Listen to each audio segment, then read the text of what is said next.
You're just not going to get that neural drive. You're not going to activate those motor units. You're not going to get that muscle completely engaged.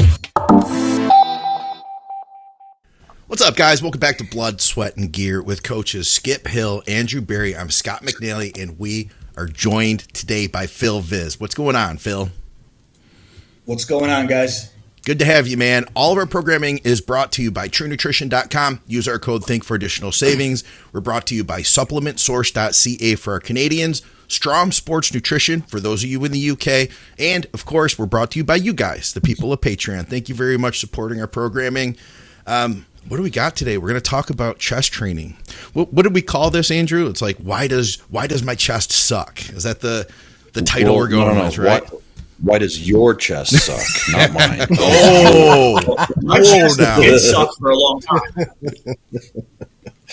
Well, yeah, I think what we wanted to talk about, because we've done this for legs, we've done this for back, where we've really broken down the workouts, broken down volume, broken down exercise selection, broken down even training frequency if it happens to be a weak body part.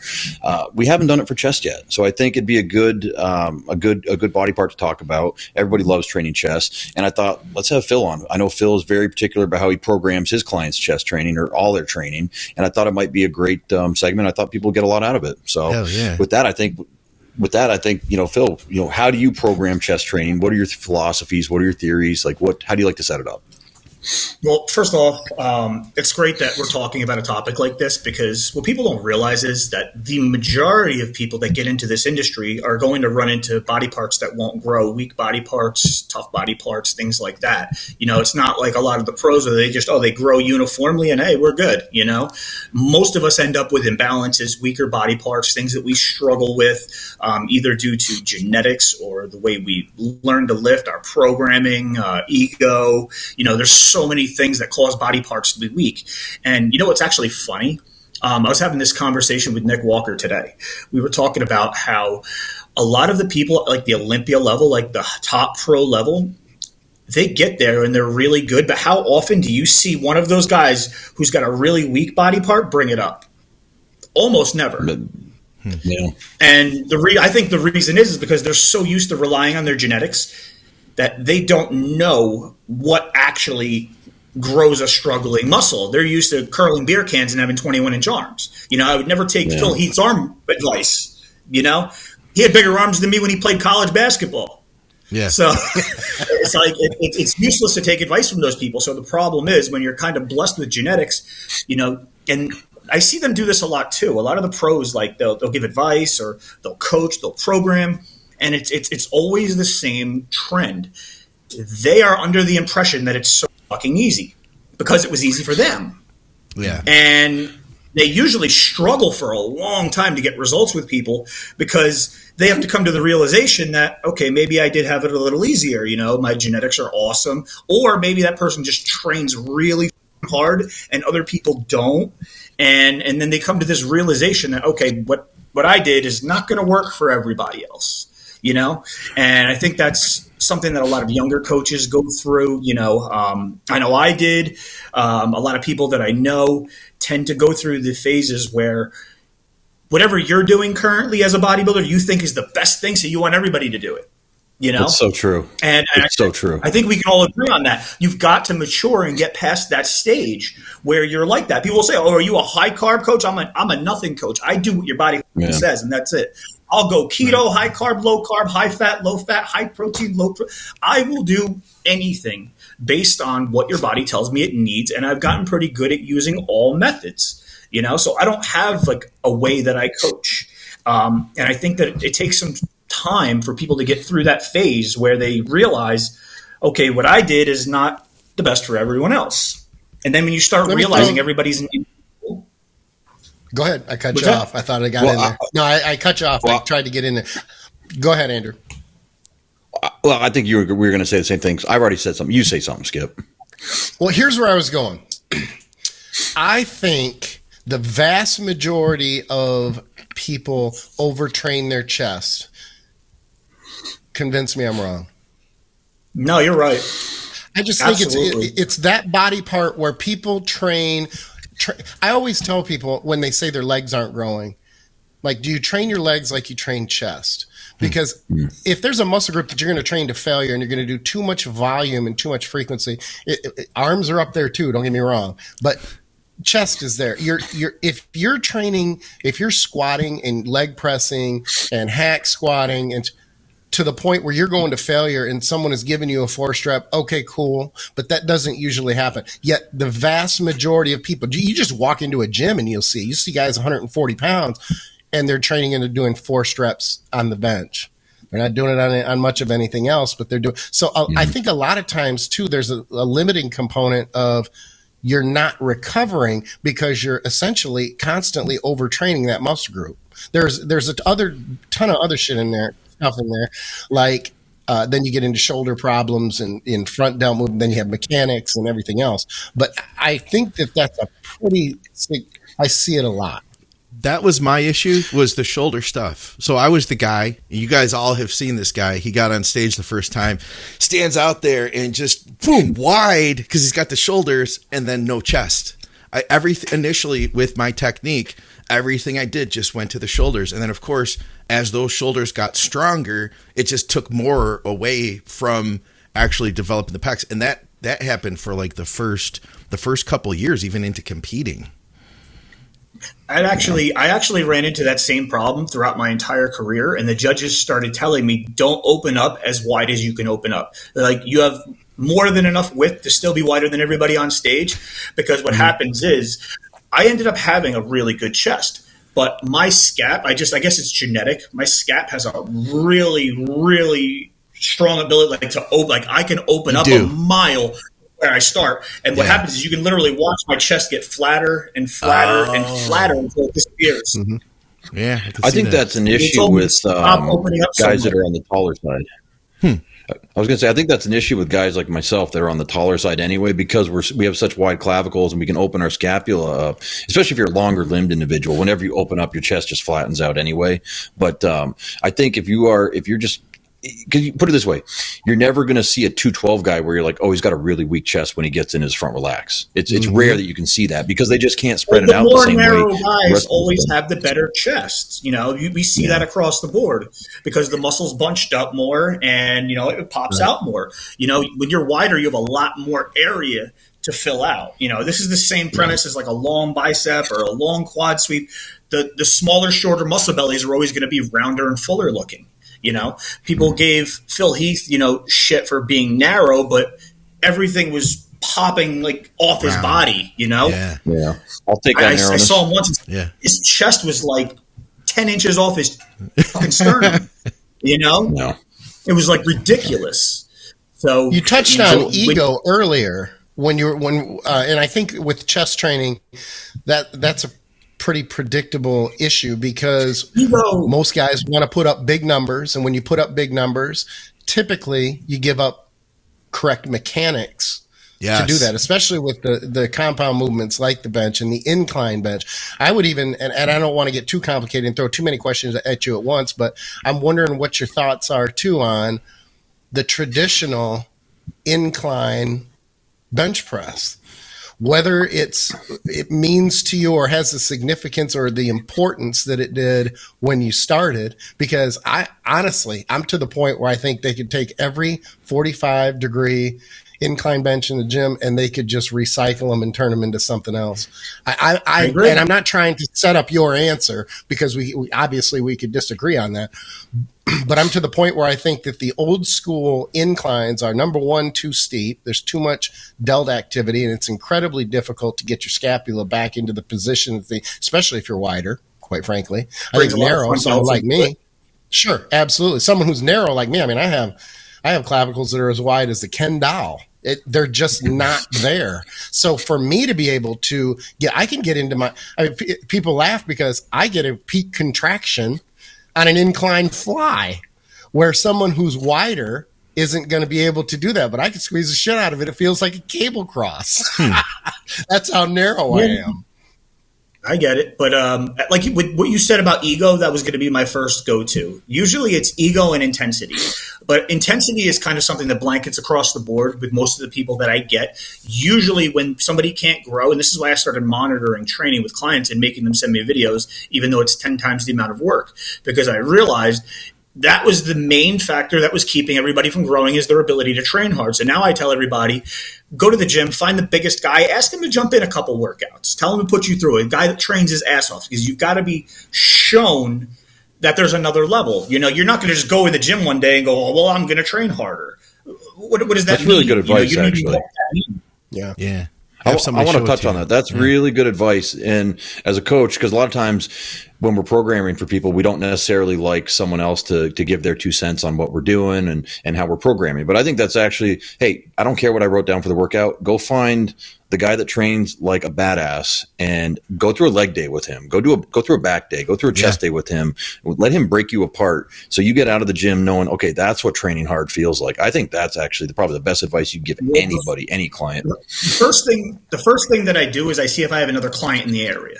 If I have another client in the area, I link the clients up. If I don't, I send them to the gym with a homework assignment to find the big guy who trains his ass off and jump in. And 105% of the time they come back going, "Hold, that guy kicked my ass." And I'm like, well, that's, you got to learn. A lot of times people that aren't training hard, it's not their fault. They don't know that level's there. It's the same premise as, the first time a human being ran a 10-second 100-meter, I think it was. Once one person did it a bunch, because now you knew it was possible. And I think that a lot of people don't know where that roof is as far as intensity, and they've got to be shown. I want to touch on that because I feel like growing up in when all of us are old enough that we grew up in ages where you train balls out, like in the gym. If you were a bodybuilder, you train balls out. And I think the problem is today we have a little bit of too much conflicting information with some other coaches, and we'll call them educators, because they're not really bodybuilders from what I've seen.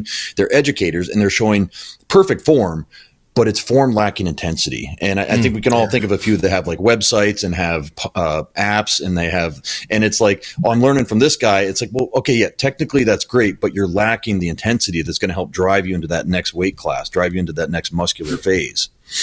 That actually drives me nuts, because there's a couple guys that are mad at me right now online, because they're the guys that teach that stuff. Well, I'm surprised to hear that, Phil. That's bizarre. but carry on. There's a first for everything.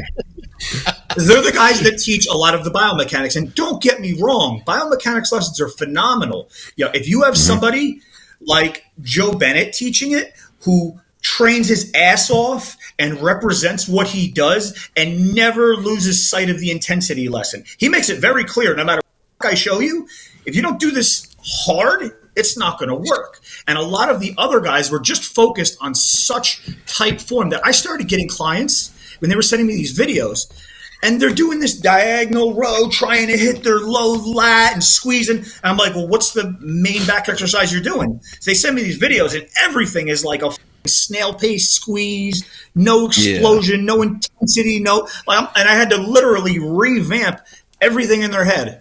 Yeah. And it's because would you say there's a happy medium between the two?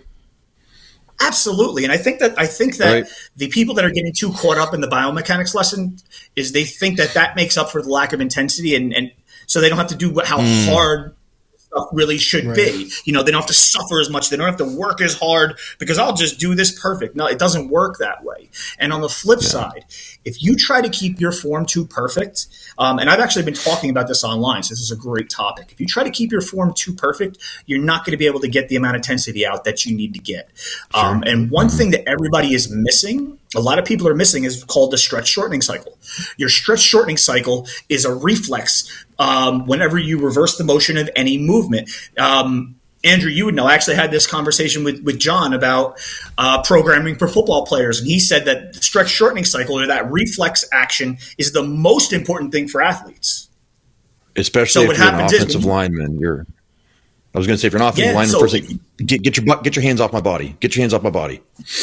And you know what? We have evidence right in front of our faces. When you're bringing the weight down, if I make you pause for a full 2 count and then press, you're definitely not as strong as if I let you come down and do a little micro bounce out of the bottom. Now, that's for a number of reasons. One is tendon and ligament elasticity that are basically robbing your muscle of pure fibril contraction, so they help a little bit. We see evidence of that on standing calf raises, for example. If I tell you to pause at the bottom with the stack and then come up, how many reps are you going to get? Probably none. If I let you start bouncing, you do 50. And that's all being generated by the elasticity of your Achilles tendon, which is the strongest tendon in the body. So a lot of times when people are doing these lessons, they're pausing, they're going slow. First of all, I mean, I know you guys have heard me say a million times, force equals mass times acceleration. Force is the tension that we're putting on the muscle. So you want to take that mass and accelerate it as fast as possible to get force. Now, that doesn't mean drop the bar and bounce out of the bottom. It means just a little jerk, and that's perfectly fine. We even saw Jay Cutler doing this the way he used to do his lat pull downs. What do you do? A double pump, right? He would come up to the top, and then he'd pump, and then he'd drive it down, get a little bit of that reflex action. And people are not doing that. And I think that they're losing that with all of these biomechanics lessons. They're just trying to like full pause at the bottom, not use an ounce of momentum and not break form and all this other bullshit, you know, and it's really holding them back. I don't know. What do you guys think? Let me throw this at you, and because I agree for what it's worth. But let me play the other side because I'm really good at the devil's advocate thing. Now, let's just say we have someone, and this may be a lot of people, who need to tighten up their form. So instead of slowly pulling it back to find that happy medium, you pull it back completely, slow it down with those real good, solid, 100% solid mechanics that are arguably too slow, and then build back in. It's almost like you're taking the pendulum from one extreme to the other and then allowing them to come into the middle and find that happy medium. I think in that case, real strong focus on ridiculously executed reps in a slow fashion, that then can be beneficial if you're going to come out of that to find the happy medium. That's where I've tried to go, Skip. That's what I've tried to do with people that are kind of out of control. And I almost feel like if I look at bodybuilding, 15, 20 years ago, I remember it was the opposite. Like everybody in the gym was doing what Branch Warren did. And I'm thinking to myself that if you can say a new guy, he starts out making sure I'm activating the lat, and it might not be ideal, but hey, if you start there and then you work into the intensity after that, I feel like that is for me, at least in my older age, I feel like you're starting from a safer place versus like completely ballistic and then dialing back. You know what I mean? No, listen, I like that, but on the same note, what we have to consider is motor unit recruitment patterns being recorded by the body, training our body to perform certain tasks, just like throwing a baseball, swinging a bat, and whatnot. So if you start to train yourself to be that way, then you have to untrain that in order to adapt into the other one. So what I tell them to try to do is, well, one, the biomechanics lessons I love because you should know how a muscle functions. Yes. That's important. Yeah. You know, a lot of times we don't understand how a muscle functions. Like Skip said, throw out the 45-degree inclines. If we look at the direction of the fibers on our this way, on our upper chest, it's a very minimal diagonal. It's not 45 degrees. Right. So only need a little bit of an incline to completely hit your upper chest, you know? And you could even do it on a flat technically, as long as your elbows start low and end high. So if you sit a little lower where the incline is across your upper chest, all you have to do is drop your elbows a little bit and then press up. And there you go. So knowing biomechanics is very important, but I think that the way that it's being demonstrated, the problem, it's giving people this idea that this is how the rep is supposed to look, and people are just training like they're lazy, like they're half asleep. And I think it's very hard to undo that, you know, because you need a certain level of mental training to do this stuff. You need to have a little anger, a little bit of aggression. You know, you got to have that mental push to do these things, and that's not going to happen training lazy and slow like you're half asleep. You know, you're just not going to get that neural drive. You're not going to activate those motor units. You're not going to get that muscle completely engaged. And like you said before, with the slower reps, I like slower reps, but the thing with the slower reps is, because you're not creating enough tension, you've got to go to absolute failure to get the muscle fibers involved that have the highest affinity for growth. So if you're doing slower reps like Milos does with the slow negative and then the slow positive, those are great. Those work. but you've got to go to absolute failure with them, or they won't do shit. I put those under. Whereas if I was going to say, I put those types of things under like the intensifiers. Like right now we're talking about basic rep mechanics, basic how you perform the rep. But I put like those because sometimes, for example, we'll do something where like I won't call it a finisher because I don't really like that term, but like maybe on we'll do a top set of something, and then the second set, instead of just doing a straight back off set, we'll lower the weight 30% or whatever, and we will do something like 6 reps with a 5-second concentric into 6 reps with a 5-second eccentric into as many reps as you can possibly get to failure after that. And like you do that on a hack squat, you do that on an incline Smith press, like everything is shaken in your body. Like your intensity level has gone beyond a 10. It's at a 12 at that point. And it seems easy when you say it out loud until you do it. And you're doing those, you're having someone count for you. 1, 2, 3, 4, 5. And it brings up my next point about having a training partner. And you mentioned, Phil, about having your clients reach out to the biggest badass in the gym and have him put you through the works. But I think you got to have a competent training partner that has the same goals as you do. If you have a guy that's training with you that's like, yeah, he's a little over the hill in terms of training. He's not in the same zone as a bodybuilder the way you are. It's not going to be an equal relationship. I think you got to have someone that's still in the hunt, that still wants to get better, that still wants, like Scott says, you want to find a training partner who wants to make you his bitch on a daily basis. Oh yeah, and that's right. The competitive nature of having a training partner is insane. Right. Yeah. The word true, it's very simple. It's only 4 letters, but it's got a vast meaning. It's about legitimacy. This has to be the real deal. My whole philosophy in everything in life is progression. If I'm not progressing, I am frustrated. Back in the 90s, I was known as the guy who put muscle mass on people who were stuck. There were things happening in the industry that weren't good. And in April of 2003, Doug and I started True Nutrition. We put the money into the jug, into the bag. That's where the money goes. We're in lab coats. We're in the back. We're manufacturing this stuff. So if it's not worthy enough for me, it's not worthy enough for my business partner, it's not worthy for you. Whether you're a bodybuilder, a triathlete, whoever you are, whatever your goal is, it is customized to you. I developed my reputation as a no BS kind of guy. I'm Dante Trudell, half owner of True Nutrition. Yep. Let's talk about because I know me and Skip are going to differ on this a little bit, and Scott as well. And I want to know where you stand on this, Phil. In terms of opening for chest training, I'm not a fan of doing anything that overly stretches you out, meaning like any type of fly movement, whether it's cables or machines. And I know that Skip and Scott feel a little bit more comfortable opening with something like that. I like to open usually with dumbbells or a machine, so I can kind of maybe limit my movement in terms of the stretch pattern, and really to figure out where my strength's at, are my joints feeling good, and work up to my top sets that way. How do you feel about that? Well, we could go 2 ways with that, because even though science is going to say one thing, you could make an argument for the other side. And the science isn't factual. It's just theory. It's just what we think. It's what we have so far as information provided. So we know that putting the muscle on too much of a stretch is going to weaken the integrity of the muscle and compromise your strength, specifically with static stretching. But dynamic stretching can do it to an extent too, if you go too far. So like a deep fly, I feel, is absolutely going to weaken your chest. However, if you have mobility issues, if you have blood flow issues, and things like that, mechanical issues, then maybe opening it up more is good. For example, it depends on what you're going to do. I always have my guys, for example, press about an inch or 2 off their chest.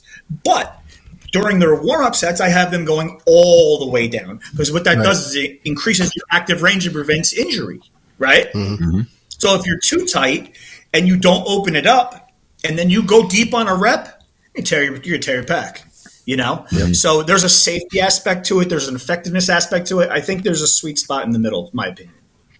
Yep. And I think, too, when I go with these, I call them openers so that we all understand, what we're talking about. I don't know if I like the label either, but nonetheless, we all know what it means.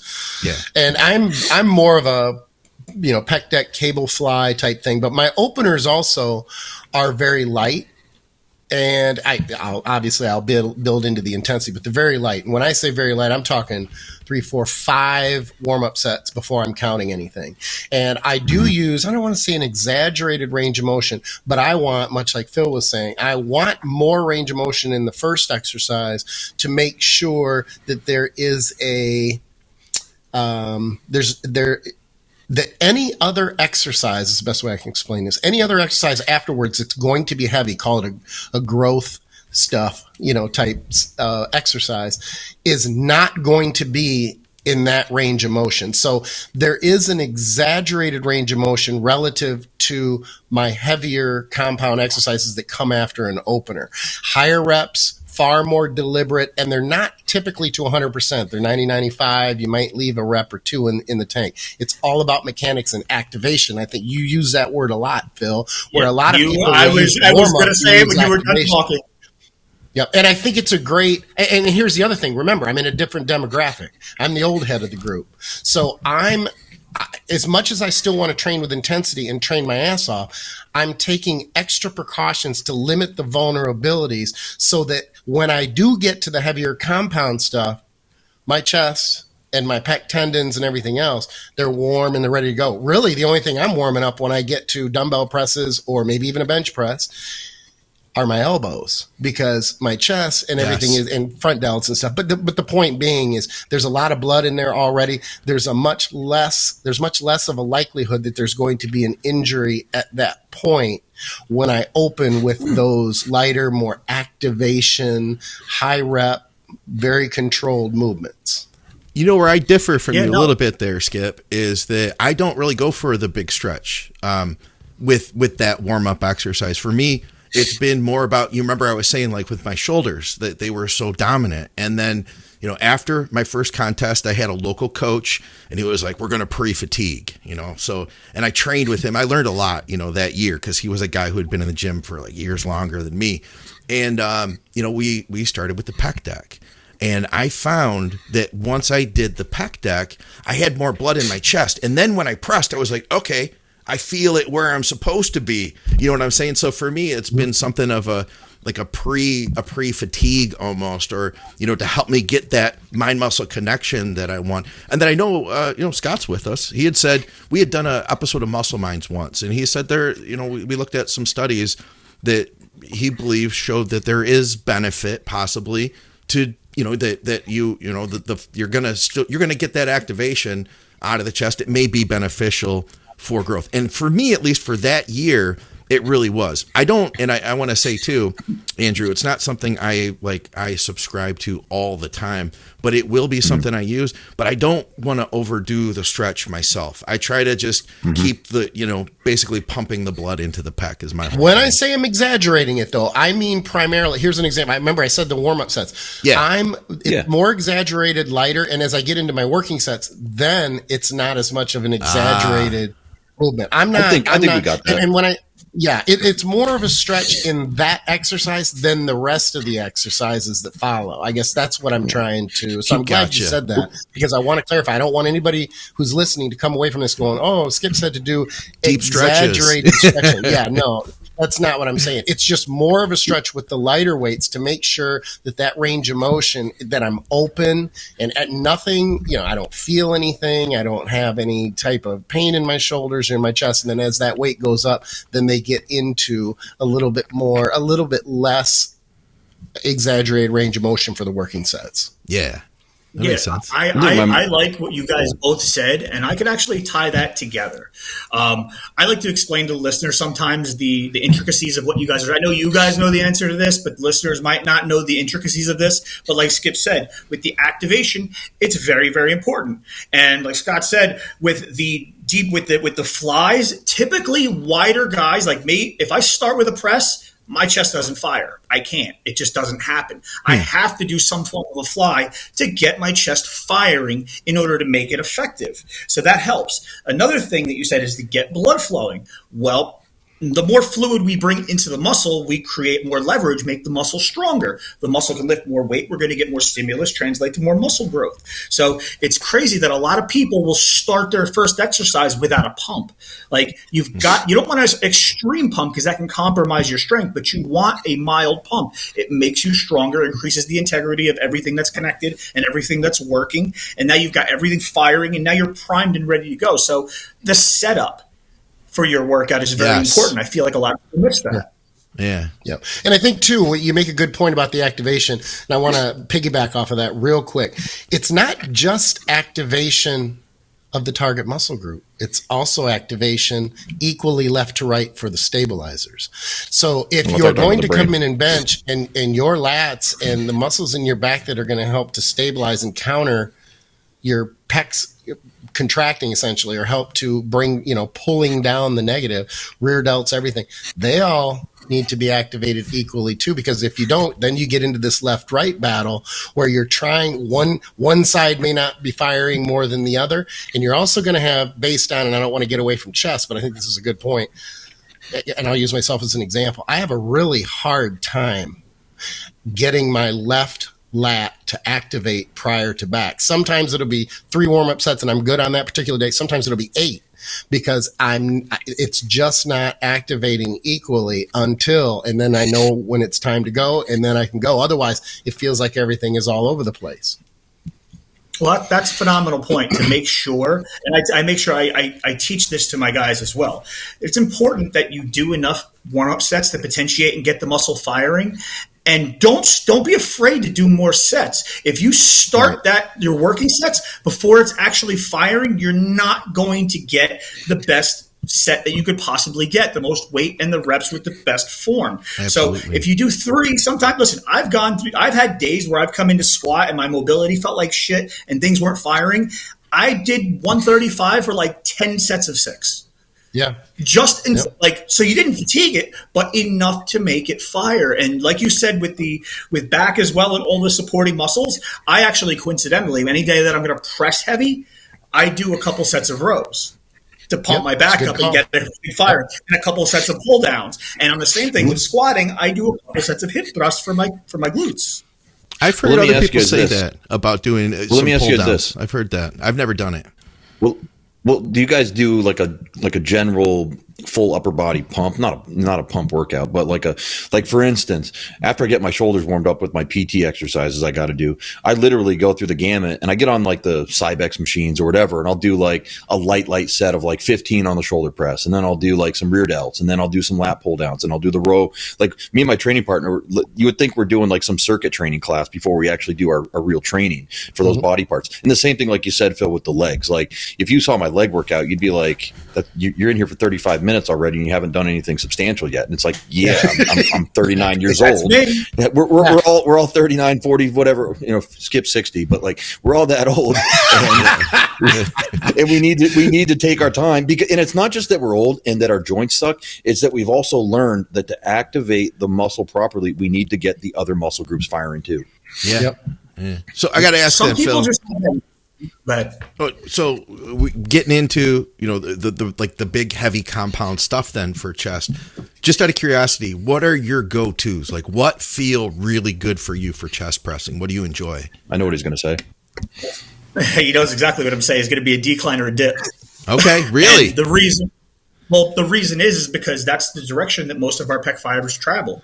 Okay. Especially the thickest parts of our chest is downward, and all of the studies will register that a decline is the most effective. Now, it doesn't mean an extreme decline. Just like what Skip said with the incline. Well, Dorian Yates actually used to put a 45 under the front part of the incline to make it a lower incline. And on the same note, a decline for chest could just be putting a 45 under the front of the thing, and that's it. So now if I do like a Smith press, I will put a plate under the front of the seat. If I'm doing a machine, I just take my ass and slide it off the seat 2 inches forward. Right. And I'm good to go. So decline it's almost always a decline for chest. My bread and butter. I know a lot of people like to start with incline, but I don't really like to start with incline because I can't activate my chest very well. So if I don't get one good hard lift out and get my chest firing, if I start with incline, it's all shoulders. My shoulders will be. What were we talking about, Andrew?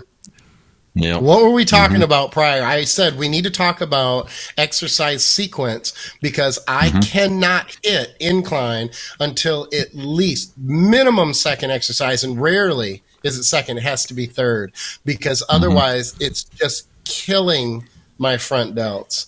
And so I'm glad to hear you say that. The points about the decline they're gold. I'm going to have to start following you again, Phil. You know I don't follow you. And I don't follow you because you get trolled all the time. And I feel like I'm going to be pulled in, and I don't want to have to spend half my day defending you. So I pulled away a little bit. That's gold. That is just that's just really, really solid information. Whenever you're controversial and speak your opinion and say what everybody else is thinking, there's going to be people that are going to attack you. But I could actually tell a funny story now about how I brought my chest up. Actually, Skip, when I worked with you, when you first got me, I doubt you remember 20 years ago, but I looked like a monkey. I was all front delt. I literally looked like a gorilla. Like my front delt was popping off my chest. It was until I was about 24, 25 years old, I was doing 360. And now me with the stupid mindset that I had, the extremist mindset that I had, I used to do incline barbell with 365. I used to lower it to my Adam's apple because I felt a better stretch. Of course, right? Wow. I used to rep out 365. I had no chest.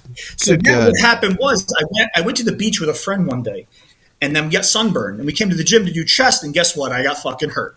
And I'm like right at the beginning of contest prep. So now I have no choice. So now there's this Cybex converging press that was at the Gold's Gym by me. So now I'm screwed. So I'm like, fuck, my chest is going to suck. This is all going to suck. So I have to lighten the weight, shorten my range of motion, go slow, squeeze. Guess what? My fucking chest grew.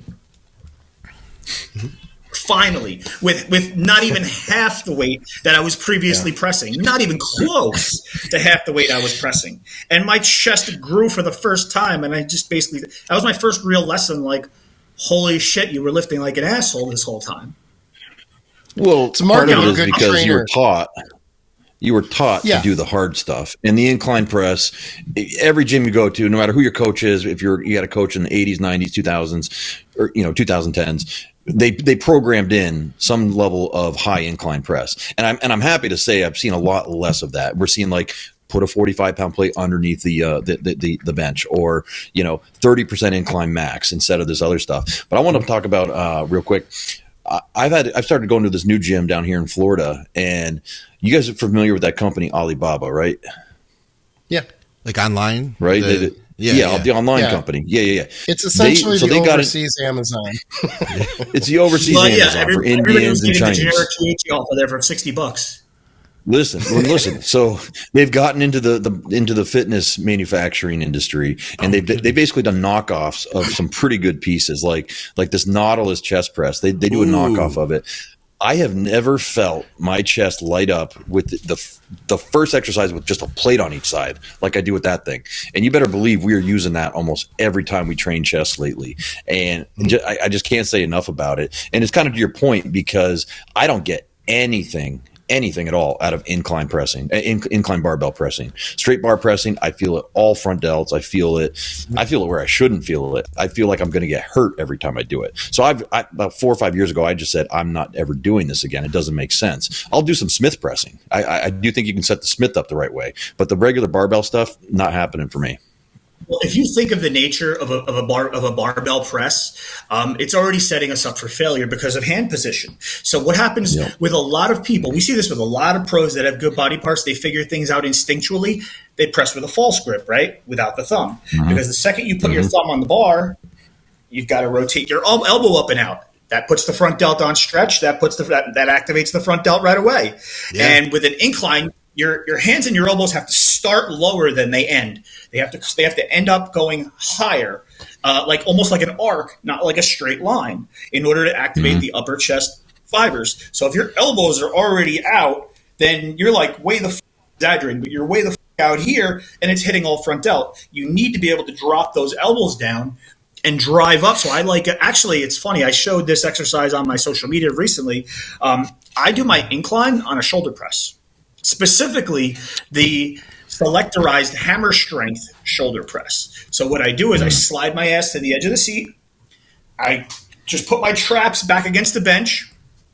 and I squeeze up like this. And I always make sure that I keep my chest out in front of my delts. That's very important for leverage from the rib cage, and to make sure that the chest is the dominant muscle and make sure it's firing, is people don't keep their chest up enough. So I always tell my guys that if you're incline pressing, if your chin can't touch your chest, you're out of position. Well, I want to touch on that because here's a problem. Here's a mistake that I made for years, and I only spotted it maybe 2 years ago and I watched one of my chest training videos, and then I watched another one and saw I was doing it over and over again. Whether it's a flat dumbbell, whether it's a flat machine press, whether it's a flat chest, any type of press, I would go like this. If you guys can see, I'm tucking my chin down, right? So now I'm falsely thinking I'm completing the rep by getting when my pecs touch my chin. For some reason, it's a security blanket. It makes me feel good to tuck. Not only is it bad for your neck, right? Because I had a lot of neck issues now because of that, but you're also limiting yourself. If you keep your chest up or your chin up, and you try to get your chest up as high as your chin is where it's at now. For the people that are listening, I'm tilting my head back. You're forcing yourself to get more of a range of motion. You're forcing yourself to recruit more muscle fibers that you wouldn't have otherwise.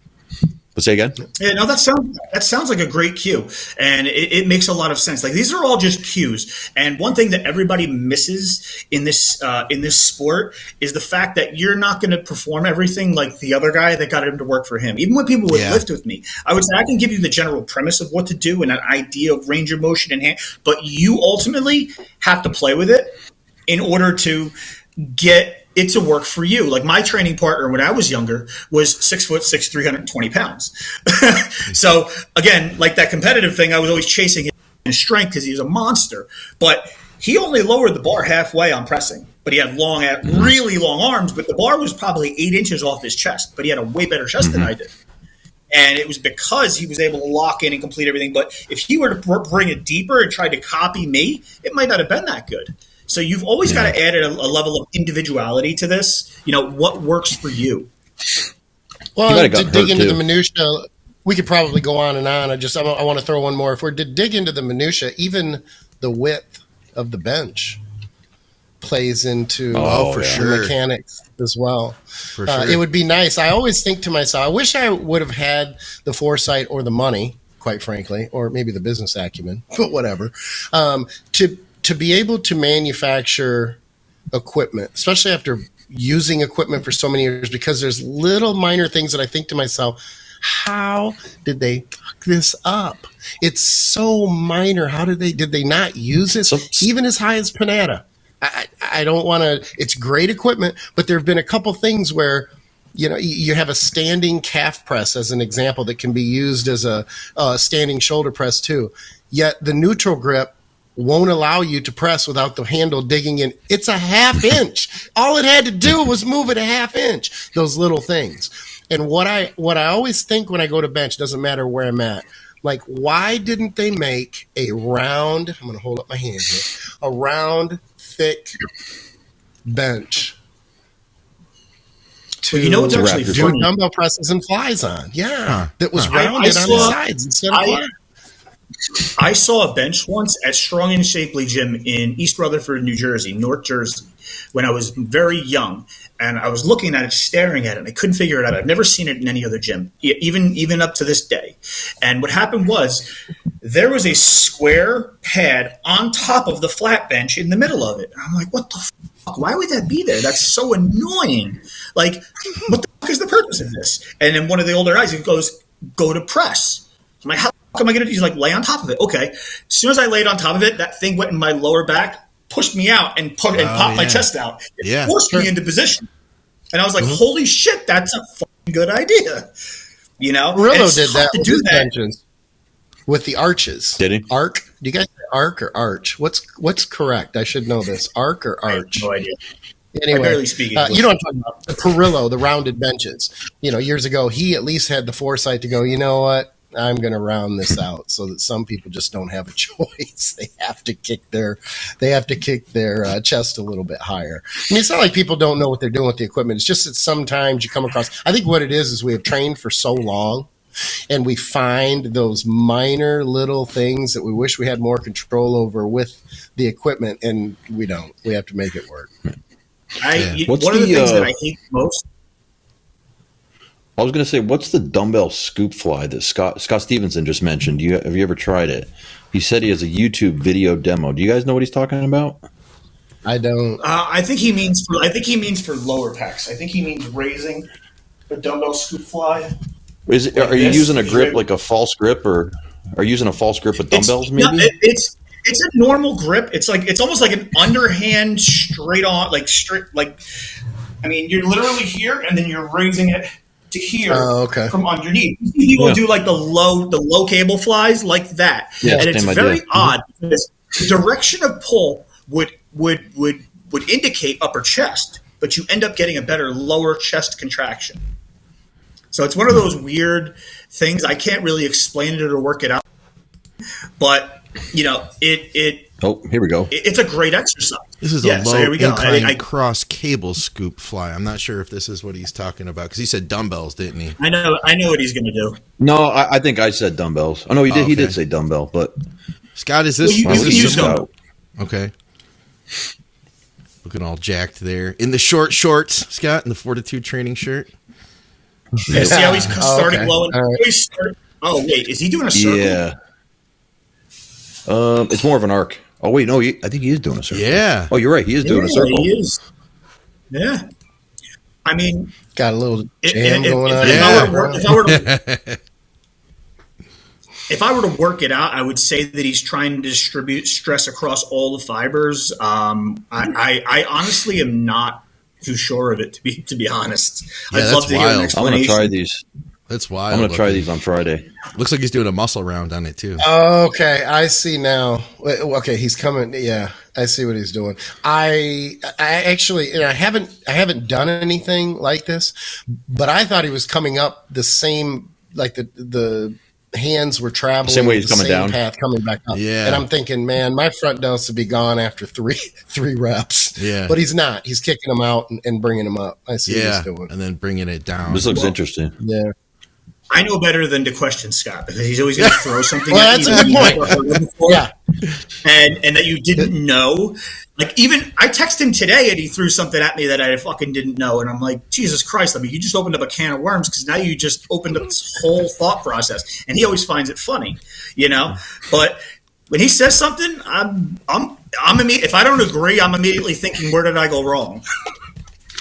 Well, I think there's certain people that when they say something, they've earned that kind of clout in this industry that you're like, okay, even if you thought differently and you were very set in your ways, you hear it and you're like, okay, I'm really got to spend some time exploring their line of thinking here because I'm not necessarily right in my thinking. We both might be right, but I need to find out how he's right because he's got this level of clout and this level of expertise that warrants that, Yeah. I'm just reverence versus deference. Exactly. I'm just proud of myself. After 20 years, I could have a conversation with him without opening up Google. I'm sure you guys have do that. Well, you're doing better than me. You're doing better than me then. So, bringing us back full circle to the topic, is there anything else that we should add to this? Anything else that we want to throw into this conversation? Well, are there any exercises that we would absolutely disclude at this point? Whether it's because you're training age or you just think they're ineffective. Are there anything that I don't allow my clients to flat bench? I don't allow my clients to flat bench. None of them roll down. Absolutely not. It's 99.9% of the pec tears. Yep. And see, the problem is not really the movement itself. It's the way the movement is executed. Because, like I said, because of the anatomical structure of everything and the way you have to rotate your hand to actually get a thumbs-on grip on the bar, it pushes your elbows out. And not only that, we have a natural inclination to try to do whatever is easier mechanically to accomplish a goal. So we could have our elbows slightly below our shoulders, elbows down, pressing like this, and the second it gets hard, what do? Those elbows flare. If you guys go on YouTube right now, everybody watching this, you guys can go on YouTube right now and look up videos of people that had pec tears. Watch their elbows. 90% of the time, you're going to watch those elbows creep up, and that's when it's going to happen.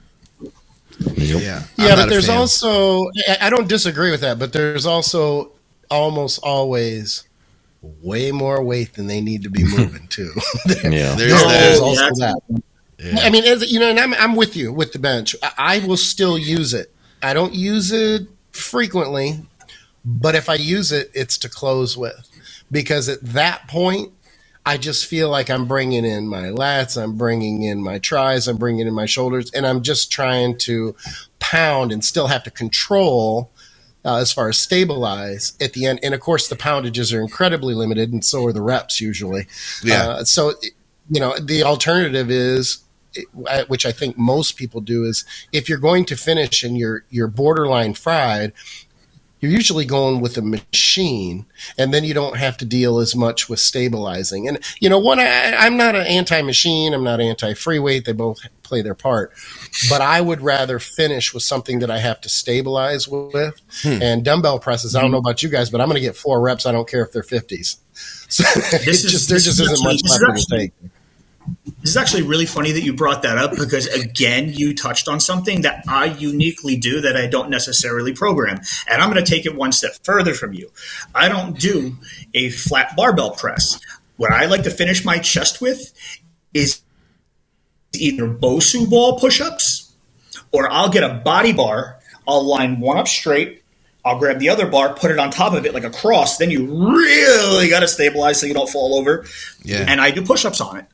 And that's how I finish my chest workout, because like you said, you're so fatigued at that point. If you try to do anything even remotely heavy, you're just not going to connect. You're going to hit everything else. Right. Yeah. So by forcing that stabilization, you're making sure that you're not going to overdo the weight, and that you really will be able to intensely focus on finishing off the muscle.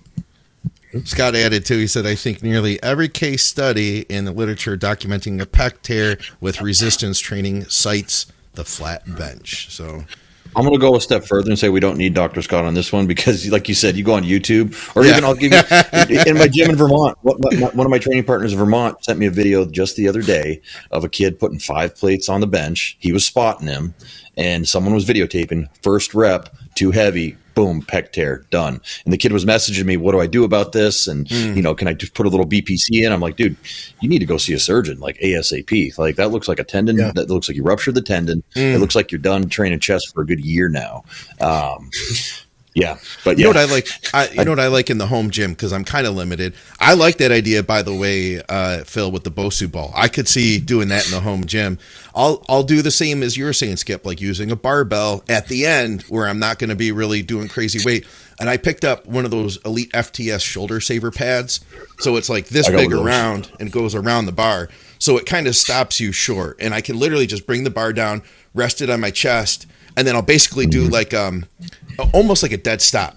So I start from the bottom, push up, hard squeeze at the top, slow negative, bring it back down. I could do that with like 1 plate on the bar, and at the end of a workout, you know what I mean, with that kind of control, it's I guess I'll use the term Andrew doesn't like, which I kind of agree with, a finisher. How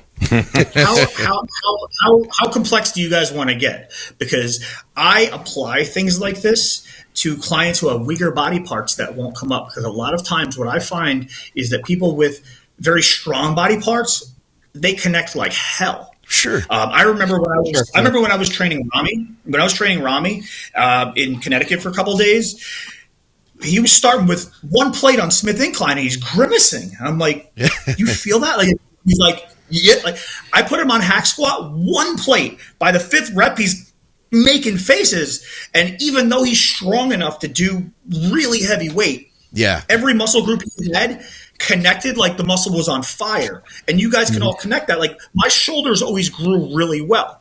And when I start training shoulders, I can light them on fire. Sure. My arms never grew, and I can't feel shit. So what happens is I will do connectivity work that kind of is like repetitively reinforcing the electrical impulse signals and recruiting the motor units and everything to try to train that muscle to fire better. So I do this most often with hamstrings, because people don't have good hamstrings typically. So I'll have them 3 to 4 days a week end their workout with 3 sets of 25.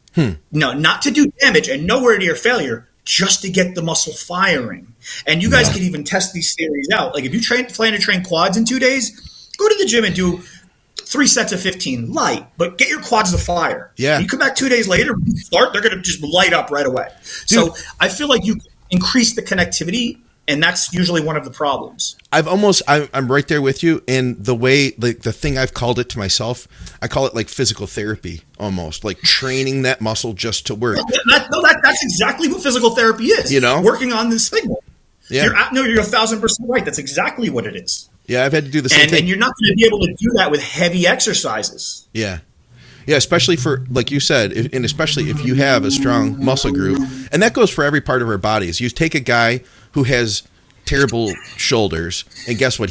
He might have really good traps. You see those guys, you know what I mean? Yeah. Or the guy that has, the really great shoulders, but then he doesn't have the chest. It's like there's always that. If you have a strong muscle group, there's a good chance you're going to have a weak one, right next to it, right? And I think that a lot of times we don't do that enough with programming is we don't think out what muscle group is keeping the next one from growing. Yes. So a lot of times, people might have drifted towards one exercise or another that caused a certain muscle group to be very, very dominant. And then, like I said, the body's natural inclination is to do things in the easiest way possible. So it's always going to try to bring that stronger muscle group in and dominate the movement. So sometimes we have to either consciously do this or put fail safes in. Like if somebody's a really big front delt presser, put them on decline and dip. You can't use your front delts. You have no shot at using your front delts. Yeah. And one thing that I wanted to get back to the chest training with is one point that I wanted to make. I wanted to make sure we didn't miss it because it's a big one that I find with a lot of people. I find people become limited on their top end strength because of a weak link in the chain. So Absolutely. For me and for a lot of other people, the triceps are that weak link. And your chest can't pick up the slack for your triceps, not to any significant extent. So a lot of times what happens is I will focus on their tricep strength for a period of time. And when I send them back to pressing, their pressing shoots up and their chest blows up. That's a good point. All right, well, we are out of time for this episode, guys. We appreciate everybody tuning in. And Phil, man, we appreciate you hanging out with us. This has been awesome. I love hanging out with you guys. And listen, if people want to reach out to you, if people want to, follow you on social media, or people want to hire you for coaching, what's the best way to get a hold of you? Well, my Instagram is phil.viz, V-I-Z. And I actually just dropped a contest prep class that I've been teaching for about a year now. I haven't taught it in a year. I haven't taught it since last, I think, May. But I had a lot of demand for it. So I just dropped that. So if anybody's interested in taking an extensive contest prep class, it's a 52-page PowerPoint. It's 2 days, 3.5 hours a piece, and a question and answer at the end. And you guys know I can fucking talk. So drink some coffee, make sure you're awake, because the first time I did the class, I didn't know it was going to be 2 days. It was 7 hours straight that I taught straight out of my head. Yeah. And at the end, everybody was like, all right, we can't do that again. Yeah. That's right. Well, listen, guys, if you don't know who Phil is, I'm going to tell you right now. I mean, I know a lot of you do, but if you don't, I've been learning from Phil since forever, like early, I'd say 2010-ish, maybe something like that. I've heard you talking since back then. You've been educating people for a long time. This is a guy who knows what he's talking about, so we're lucky to have him here. If you guys want to reach out to Andrew, go to bodyberry.com. You can hit him up over there. Of course, you can go to teamskip.com. Reach out to Skip over there. mcnallydiets@gmail.com to hit me up. And, of course, check out our sponsors, truenutrition.com. Use our code THINK, supplementsource.ca for our Canadians. And, of course, thank you to everybody from Patreon. You guys are making this thing happen, especially with Phil in the F-bombs. We know that YouTube isn't going to like this one. Sorry about that.